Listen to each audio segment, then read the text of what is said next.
नमस्कार। इस विस्तृत चर्चा में गरुड़ पुराण के एक बेहद गंभीर और विचारणीय पहलू को समझने की कोशिश करेंगे। जरा एक पल के लिए सोचिए, शमशान में किसी प्रियजन की चिता जलकर पूरी तरह राख हो चुकी है। परिवार वाले शोक मनाते हुए घर लौट आए हैं, लेकिन उस राख के ढेर के पास जो आत्मा अकेली खड़ी है, उस पर आखिर क्या गुजर रही होगी। गरुड़ पुराण बताता है कि मृत्यु के ठीक बाद उस आत्मा को एक ऐसी भयानक भूख और प्यास सताती है जो उसने जिंदगी भर कभी महसूस नहीं की होती। वो बस अन्न के एक दाने और पानी की एक बूंद के लिए तड़प रही होती है। तो आज के इस विश्लेषण में हम इसी प्राचीन रहस्य के पीछे का पूरा विज्ञान समझने वाले हैं कि आखिर ऐसा क्यों होता है। हम अक्सर सोचते हैं कि मृत्यु के साथ ही इंसान की सारी जरूरतें खत्म हो जाती हैं, है ना? लेकिन ऐसा बिल्कुल नहीं है। गरुड़ पुराण के अनुसार शरीर त्यागने के बाद आत्मा लगभग 13 दिनों तक अपने ही घर, अपने आंगन और कमरों में भटकती रहती है। वो देख रही होती है कि परिवार रो रहा है, लेकिन धीरे धीरे सब अपनी जिंदगी में आगे भी बढ़ रहे हैं। अब इस प्रेत अवस्था में सबसे बड़ी पीड़ा क्या है? वो ये है कि भौतिक शरीर तो छिन गया है, लेकिन सांसारिक भूख और प्यास अभी भी वैसी ही है। अगर इन 13 दिनों में सही विधि से अनुष्ठान ना हो तो वो आत्मा भयानक भूख से तड़प तड़प कर फूट फूट कर रोती है। अब यहां एक बहुत ही तार्किक सवाल उठता है, जब भौतिक शरीर ही नहीं बचा तो भला आत्मा भोजन कैसे ग्रहण करेगी? बिना मुंह या पेट के कोई अपनी भूख को कैसे शांत कर सकता है? चलिए इस रहस्य को थोड़ा गहराई से समझते हैं। यहीं से उस प्राचीन विज्ञान की शुरुआत होती है जिसे गरुड़ पुराण में बहुत ही बारीकी से समझाया गया है। इस सवाल का सीधा सा जवाब है पिंडदान। हम सब ने यह नाम जरूर सुना है। यह परिवार द्वारा किया जाने वाला एक बेहद अहम अनुष्ठान है जिसमें मुख्य रूप से चावल और जल का इस्तेमाल होता है।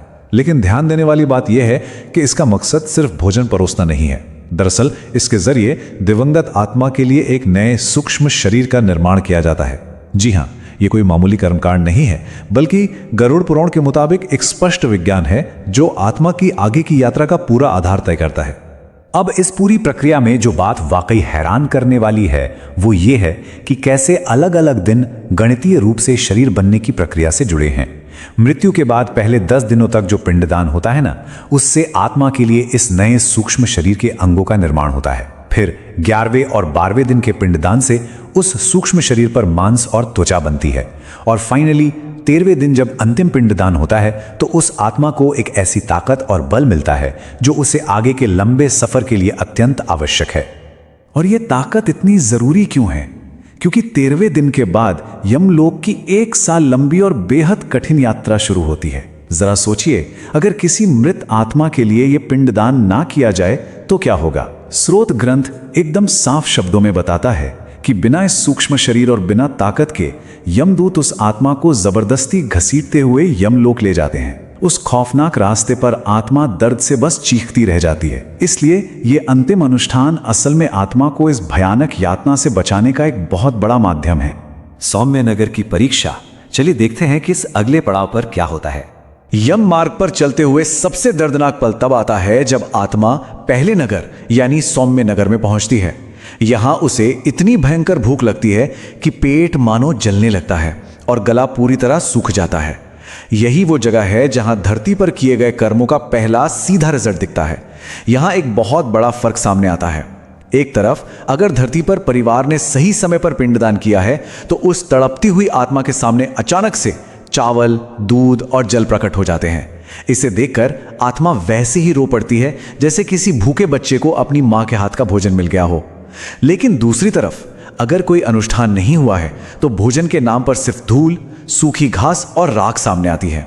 सोचिए, उस राख को निगलते ही आत्मा कितना फूट फूट कर रोती होगी और पछताती होगी कि काश उसके लिए भी किसी ने सही से यह विधि निभाई होती।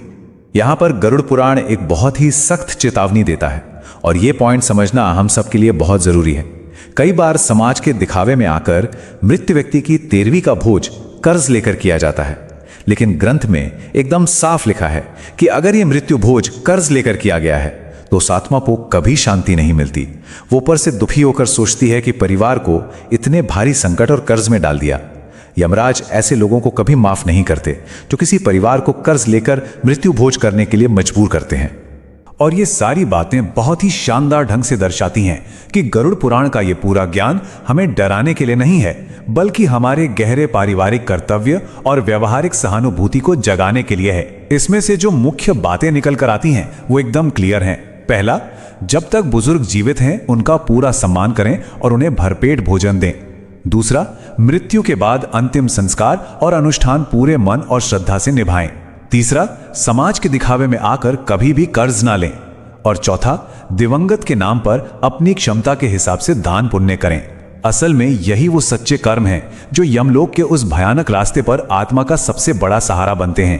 तो अंत में एक बहुत ही गहरा सवाल उठता है जिस पर हम सबको विचार करना चाहिए। क्या आज के दौर में परिवारों में बुजुर्गों को सच्ची श्रद्धा के साथ सम्मानित किया जा रहा है, या फिर ये सब केवल सामाजिक दबाव और दिखावे के लिए हो रहा है? जीवन और मृत्यु के इस कड़वे सच को समझना और धर्म का असली मतलब जानना बहुत जरूरी है। इन बातों पर गहराई से जरूर चिंतन कीजिएगा। इसी विचार के साथ इस चर्चा को यहीं विराम देते हैं। जय श्री हरि विष्णु। ओम नमो नारायण।